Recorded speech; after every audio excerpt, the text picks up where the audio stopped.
Salut, je suis Guissej Kwame Kofi, ton professeur de philosophie. Bienvenue dans ce cours vidéo. Aujourd'hui, nous allons parler d'un terme très important. Ce terme, c'est la mémoire. Alors, nous nous trouvons dans une très grande problématique en philosophie, la problématique 1.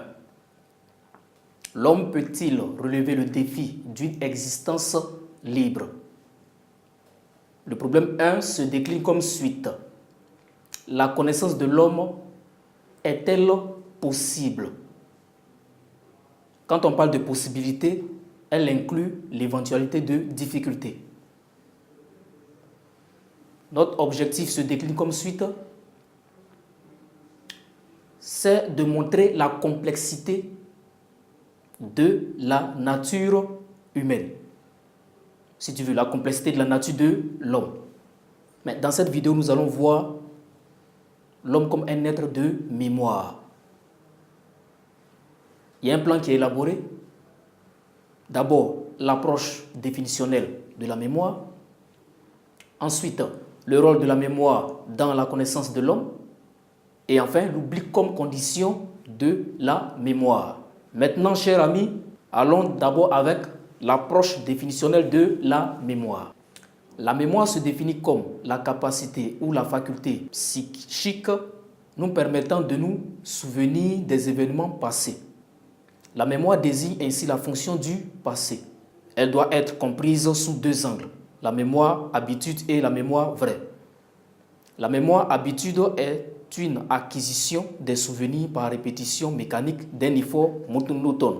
La mémoire vraie ou véritable emmagasine intégralement le passé sans arrière-pensée, d'utilité pratique immédiate.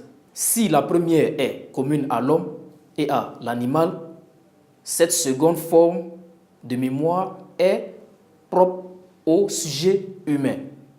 La première qui est la mémoire habitude, c'est cette mémoire-là qui est commune.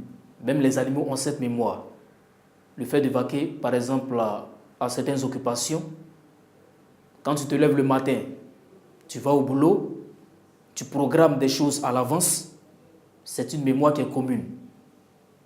Et les animaux de la jungle le voient très bien, ont une organisation de leur vie. Et ils vont pour nourrir leurs petits, ils ont une programmation qui sont propres, chacun selon son espèce. Mais ce que tu dois comprendre, c'est que la mémoire vraie, c'est cette mémoire-là qui est inhérente à l'homme. L'animal n'a pas de mémoire vraie. Et dans la mémoire vraie, il y a une hiérarchisation du passé de l'individu, de son devenir, de son ami. Il y a une méthodologie qui va contribuer, qui va permettre à l'homme d'organiser son devenir, d'organiser sa vie en s'appuyant bien sûr sur le passé pour rebondir dans le présent. La conscience ne se distingue pas de la mémoire. Le souvenir est la fonction principale de la conscience, car elle a un pouvoir de synthèse qui nous permet d'opérer des choix et de nous situer dans le temps. Bergson affirme, toute conscience est mémoire, conservation et accumulation du passé dans le présent. Toute conscience est mémoire, conservation et accumulation du passé dans le présent. La conscience et la mémoire vont de pair. Une conscience sans mémoire, elle est factice. Une conscience sans mémoire n'a aucun sens. Il n'existe pas d'homme qui n'ait pas de mémoire, parce que la mémoire, c'est cette faculté-là qui va nous permettre de pouvoir affronter un lendemain. Quand un être humain se lève le matin, il enregistre les faits passés et en fonction de ça, il s'appuie sur ce passé-là, quoique ce passé soit mauvais ou bon, mais en fonction de ça, il organise sa vie et son devenir. Voilà pourquoi Bergson dit toute conscience est mémoire, conservation et accumulation du passé dans le présent. Il y a une continuité du passé et du présent. Et c'est la mémoire qui nous permet d'occuper les trois instances du temps. Dans le temps, on peut parler de la chronologie. Chronologie vient de chronos et logos, la science du temps. Et là, on voit même l'idéologie de la chronologie dans la mythologie grecque. La chronologie, chronos, qui vient, chrono, le temps qui mange la vie. Le temps qui mange la vie à cause du temps qui s'écoule.